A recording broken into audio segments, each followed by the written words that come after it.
Hi, I'm the Headless Historian, and I have the hiccups. Now, the surefire way to cure the hiccups, I'm telling you, this works every time, is a spoonful of peanut butter. I'm telling you, it's not the most appetizing thing, but it gets rid of the hiccups like no one's business. So, let me get rid of them so I can do this video. Delicious. Here we go. Oh, man. A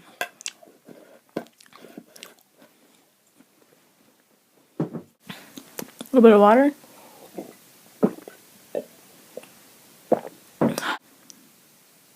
No hiccups, I'm telling you, it works every time. Now think about it. Did you actually see me put the peanut butter in my mouth? How many cutaways did I have before I actually reached the end of that segment?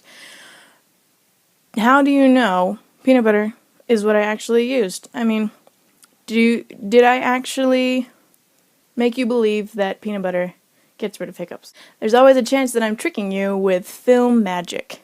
That's what I want to talk about today. I want to talk about the art of film. It's one of my favorite topics. Movies are a big thing with me. Now let's first start with the history of film in general. You have to go back quite a bit to the invention of the camera obscura. It's a Latin phrase meaning dark room or dark chamber. It was a invention by the ancient Greeks where a slit of light would come through a dark box, reflect off something, and then the picture of whatever was being shown through the camera obscura would show up on a surface upside down. This camera obscura was used to project things so that they could be drawn better. In the 16th century, it was widely used for recreating images onto canvas or some sort of surface.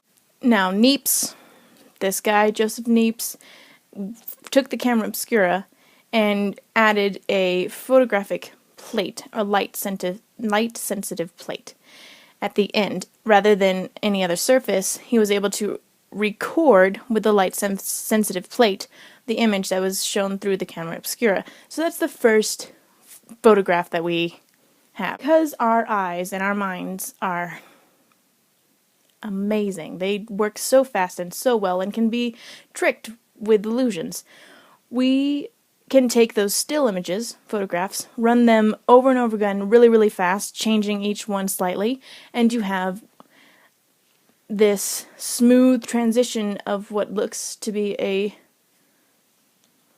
movie, a moving image, but it's really just stills moving really, really fast.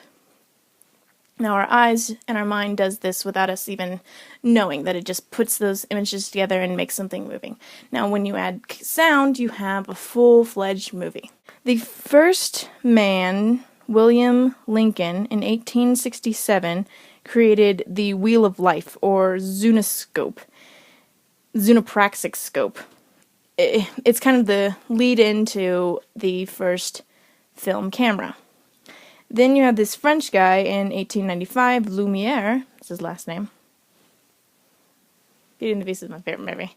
Who is noted with creating the first real motion picture camera.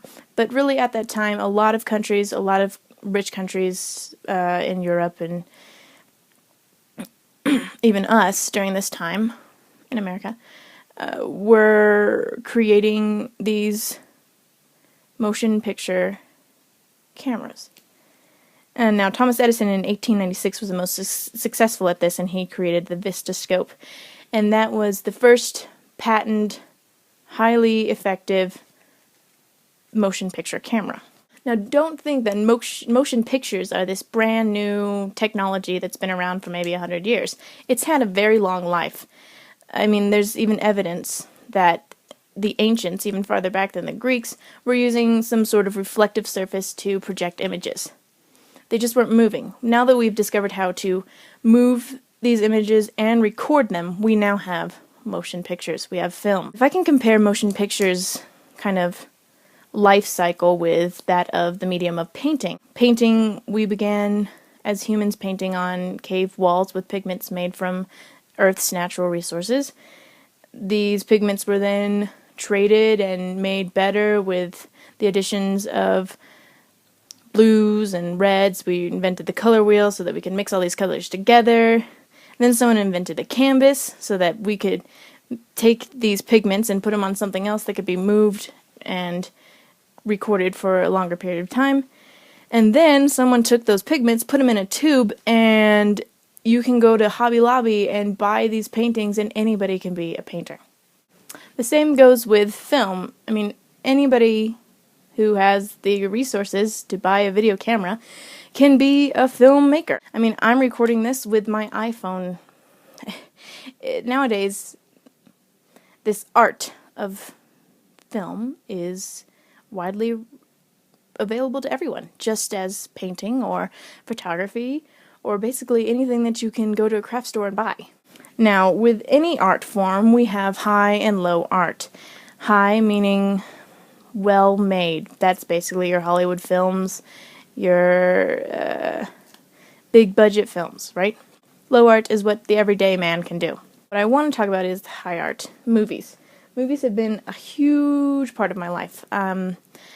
Being one who kind of is a lone wolf on her own, movies were something that when I was younger, threw myself into and kind of got lost in this world of imagination and storytelling. And that's the great thing about film, is it's kind of this coming together of storytelling and visual image in a highly abundant source so that everybody can see these stories. Now, storytelling, the object of storytelling is to give people a story so that they can learn from it. That's what we do today, except storytelling used to be about morals and historical events, and it is still that way today. Films are more based on money, so therefore the storytelling is coming from that worldview of economics and what makes money. The interesting thing about film for me is, especially these high budget films, ones that can afford computer graphics and the best actors, take you on a sensory adventure. Our minds are being tricked, as I said before. So when you're watching a film, all of your senses, at least some of your main senses like vision, sound, are being overworked in this reality that isn't real. So then when you leave that reality, what are you left with? Reality that is very different than what we see in film. High budget films are a wonderful indulgence. But what are they doing to our society?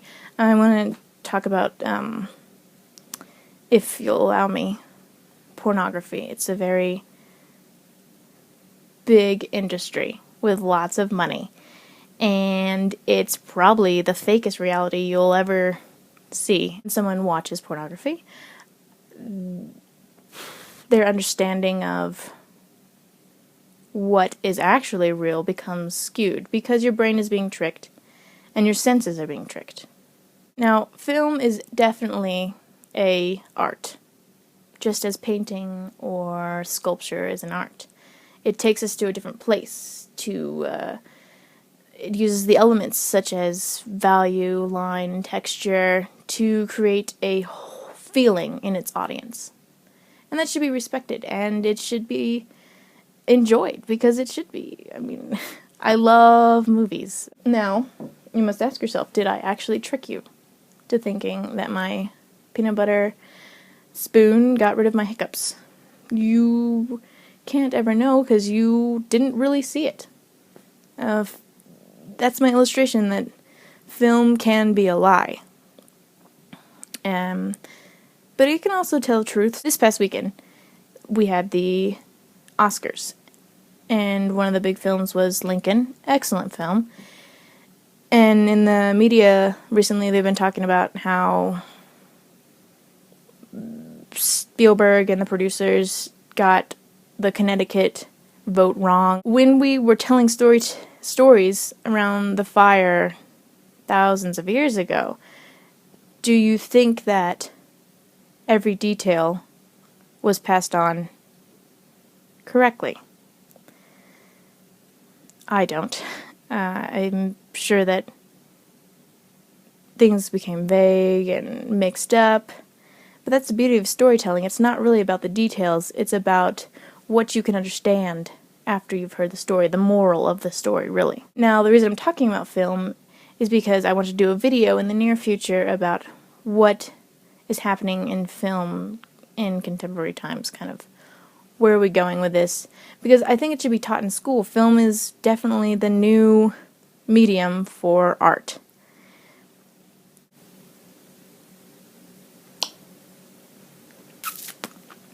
And it's pretty good peanut butter. Or is it?